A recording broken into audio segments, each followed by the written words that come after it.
북한이 미국의 최대 위협으로 떠올랐습니다. 동시에 우리나라를 향한 북한의 미사일 위협도 가중되고 있는데요.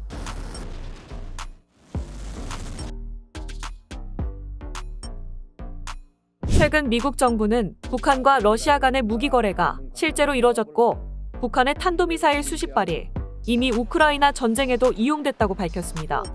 이는 북한이 러시아를 통해 탄도미사일의 성능과 살상력을 테스트한 것으로 보입니다.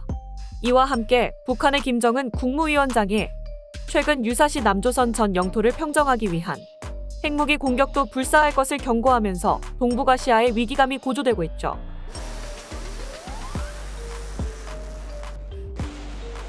외신은 미국이 막아야 할 새로운 악의 축으로 북한과 러시아, 중국, 이란을 가리키며 이들을 최대한 분리시켜야 한다고도 했는데요.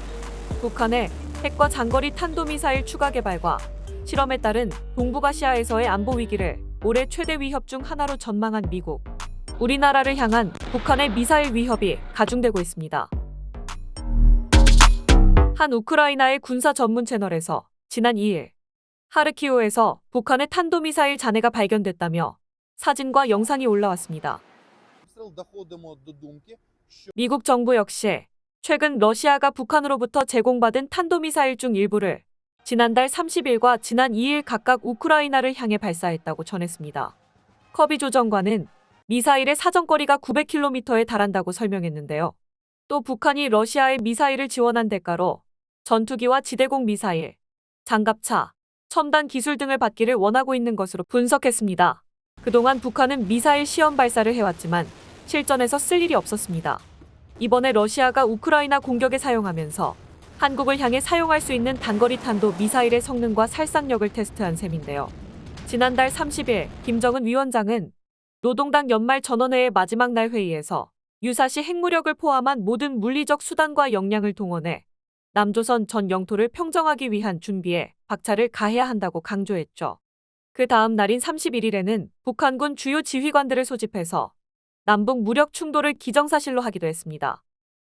김 위원장이 무력 충돌 위협을 한층 끌어올리는 발언을 하자 우리 육군도 새해부터 전방 지역에 포탄 사격 및 기동 훈련을 실시했는데요. 외신은 세계의 관심이 가자지구 사태에 쏠린 것을 이용해 핵무기를 한국과 일본, 미국에 휘두르기로 결심한 것으로 보인다고 보도했습니다. 또 더 큰 전쟁을 피하기 위해서 미국 외교는 북한과 러시아, 중국, 이란을 가능한 분리시켜야 한다고 강조했는데요. 중국이 대만을 침공한 틈을 이용해 북한이 남한을 침략할 수 있다는 미 싱크탱크의 분석이 나오기도 했었죠. 러시아 우크라전을 통해 각종 탄약과 탄도 미사일을 실전 테스트하고 러시아를 통해 공군력을 업그레이드하려는 북한. 또 대만 통일을 천명한 시진핑의 중국, 동북아 무력 분쟁의 시한폭탄입니다.